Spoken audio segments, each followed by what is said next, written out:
is the moment we've been waiting for. The present day. Daniel LaRusso is going to fight. Daniel LaRusso is going to fight.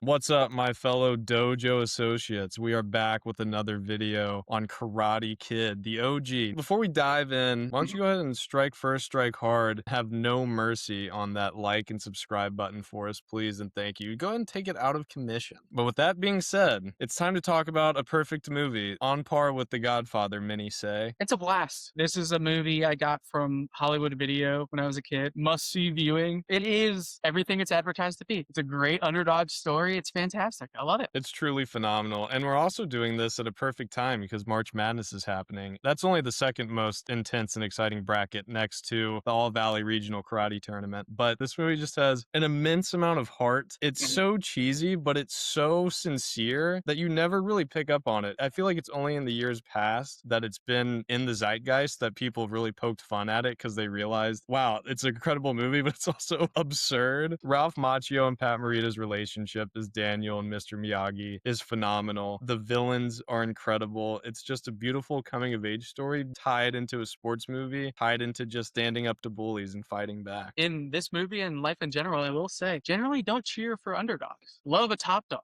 I love In sports? Absolutely. I love a one. You cheer for the top dog? Oh, absolutely. I hate when a team that doesn't deserve it comes out of nowhere with one in a million chances and beats a great. So when Loyola made that run, you and Sister Jean passed away years later, you're like, hell yeah, it's about time. Flash is gone. No.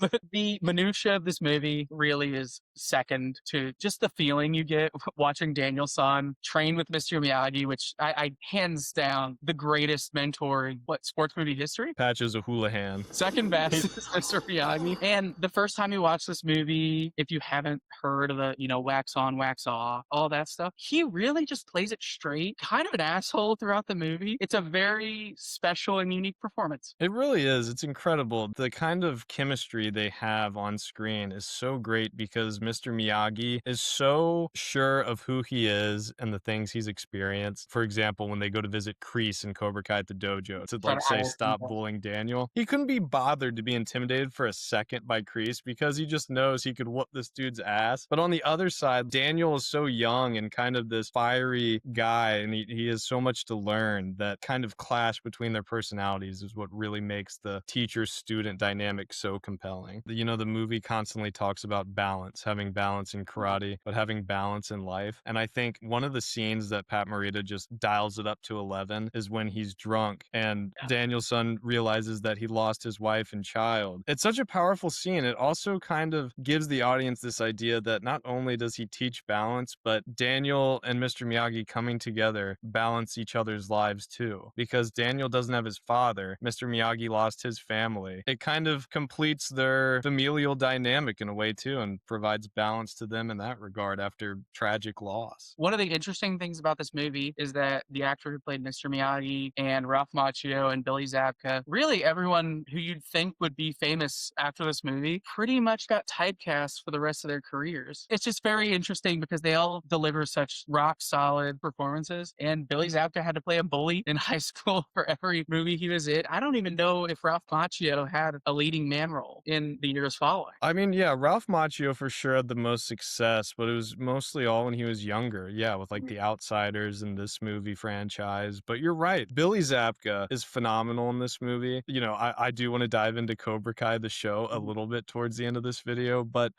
his character, Johny, is so compelling, and all the Cobra Kai cronies he rolls around with are so compelling because you can tell throughout the movie, none of them are inherently bad or evil individuals. It's just their sensei is a psychopath and he's trying to convince them to do horrible things. They're constantly giving him a look like, the fuck? Are you sure, man? And they're always pushing back. And I think that's a great grounding part of this movie is these are just teenagers and they're just being led astray. Johnny Lawrence, the reason that Cobra Kai show was so phenomenal is because he's framed as a bad guy, but even at the end when he loses to Daniel, he hands him the trophy. He says, "You're all right, LaRusso. Great match." He's a graceful loser. It's hard not to be when you get crane kicked kicked right in your face by a man with one leg. But yeah, you're absolutely right. These are children being led astray by an inexplicably insane man who really just wants to hurt Daniel Russo. It's not really touched on in the movie at all why he has so much hate in his heart. I guess he just thinks Cobra Kai is superior and he wants to really drive that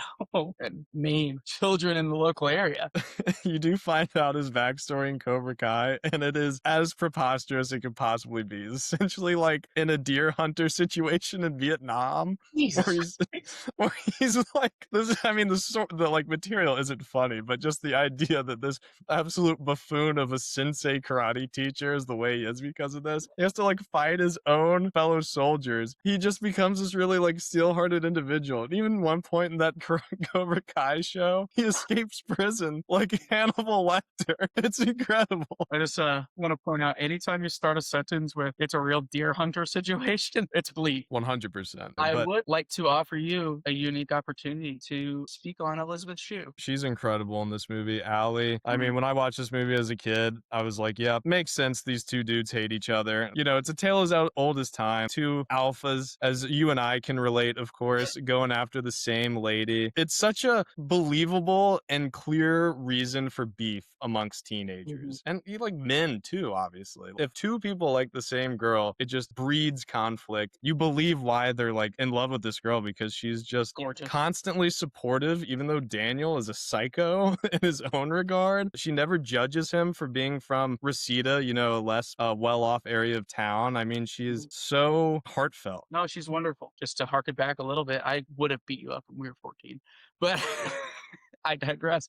Yeah, she played the role perfectly. I have no idea why she liked the pipsqueak. If we're assuming that karate is the coolest thing in this California town and that it's not insane that all the popular kids like karate, then yeah, of course she's gonna like Billy Zabka. He's handsome, charismatic, and really good at karate, which evidently has so much social value. She plays this role very well, in all seriousness. It reminds me of like a Can't Buy Me Love, any other 80s movie of the time where the girl isn't necessarily given that much to do in the movie, but she's so magnetic and plays her role so well that, yeah, you think about her. You certainly do. Yeah, I will allow the comments about beating me up in high school stand for the sake of the video because I practice the ways of Miyagi-Do because I'm better than you.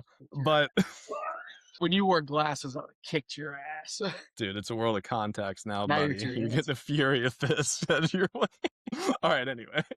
But no, I think that's what makes Johny compelling too, is that Daniel's not only having to fight him physically, what Johny represents is even what Alli's parents seek out for her and kind of her future. They kind of look down on Daniel a little bit and they're always trying to like kind of convince her to get back with Johny. So it's this kind of battle of not just Daniel and Johny physically fighting in karate, but kind of a battle for Daniel with his place in the world and kind of his socioeconomic status, especially being new to this community. So it even goes deeper than just face value bullying. It's almost more existential than that. Who am I? I don't know.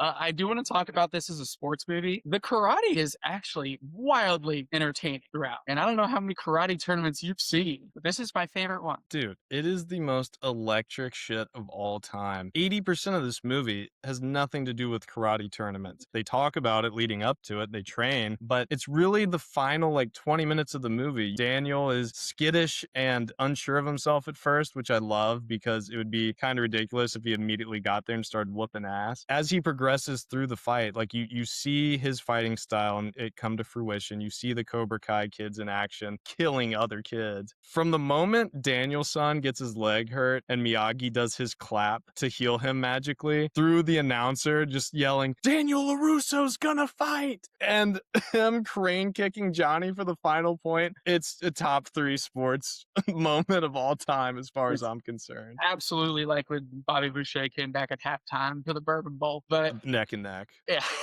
It's probably a little problematic in modern, sensibilities that Mr. Miyagi has ancient healing properties. I never really quite understood that aspect of it. I kind of just thought the fighting spirit could get him through. They Yeah. do kind of expand on that in like Cobra Kai. They kind of make a joke of it. Like one kid at one point has his leg broken and someone asks if they can do that. And so this character goes, I mean, it's like heating up a muscle. It doesn't mend broken bones. That's nothing to take away from Mr. Miyagi's performance. Also, Mr. Miyagi's a total dick. He could have at least told Daniel that making him do chores was going to help him be good at karate. I fear you're missing the whole point, my friend. Is that he was trying and being overzealous, that he wouldn't reach the point of Zen that he needed to? I think the whole point was learning karate is not about fighting. It's about a way of life, and that comes in many forms, such as just trusting people. And it's also a reflection of how Mr. Miyagi isn't all he appears to be. He just seems like a mild-mannered maintenance man, but he ends up being this karate master. So it kind of plays back into that idea. And it also goes hand in hand with the type of karate he teaches, which is much more about patience and waiting for the right opportunity. And I think that's really where the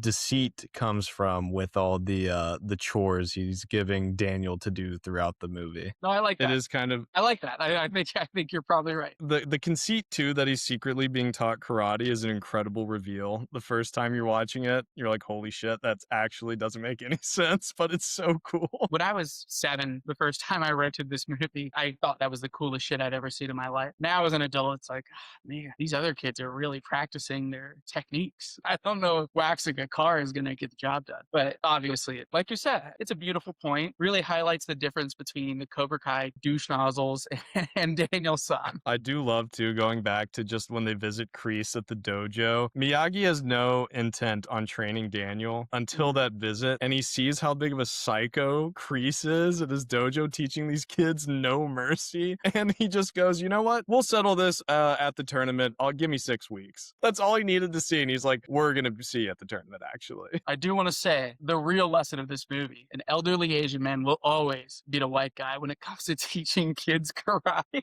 Yeah.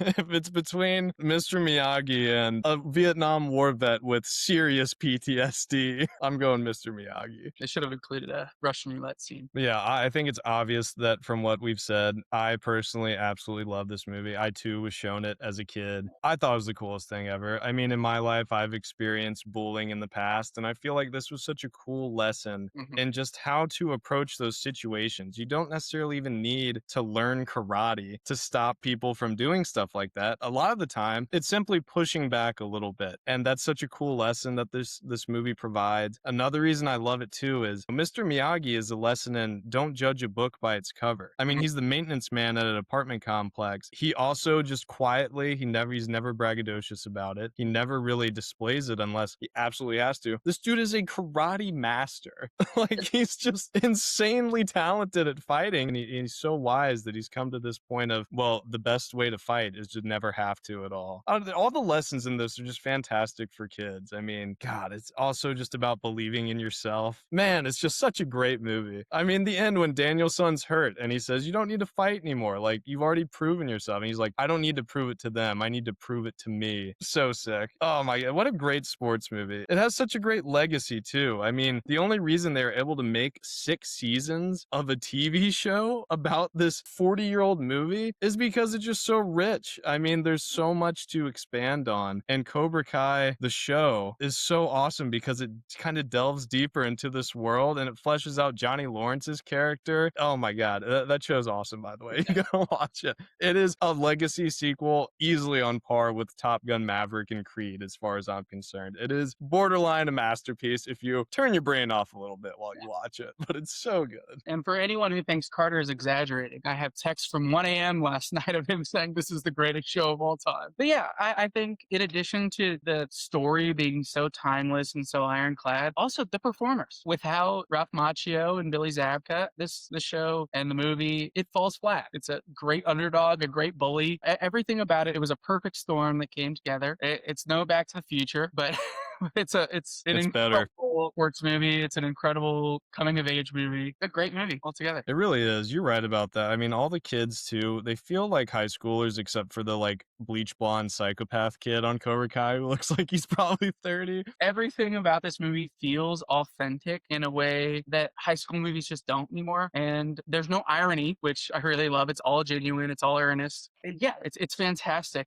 Everyone wants to be Daniel-san. Enough said. All right, Carter, and time for, I think you're tired of, but it's my favorite segment every week. Is this movie better than The Materialist, starring Dakota Johnson? I had a viewer reach out to me and say, you might want to stop doing this segment. I think it's confusing and no one gets it. And I said, that makes it even better. We just compare every movie we watch to Dakota Johnson's masterpiece, The Materialist, is kind of a benchmark. With that being said, The Karate Kid absolutely crane kicks Dakota Johnson's The Materialist. I mean, it's a perfect movie. It's better than Back to the Future. Yeah, unfortunately, it beats Materialist in a landslide. One of these days, The Materialist will win. Children will be running in the streets rejoicing. This movie is clearly important to people of a certain generation, and I think it really still lives on. I think you could show this to your youngest niece or nephew, and they'd love it. Couldn't agree more, my friend. Well, Luke, I think we have talked long enough about why this movie is incredible. Subscribers, watchers in general, please subscribe. Subscribers, you don't have to do a darn thing. You've already done your job. But if you enjoyed this video, give us a like, show some support. We're trying to grow. We have a goal, end of 2026. We want to be at 11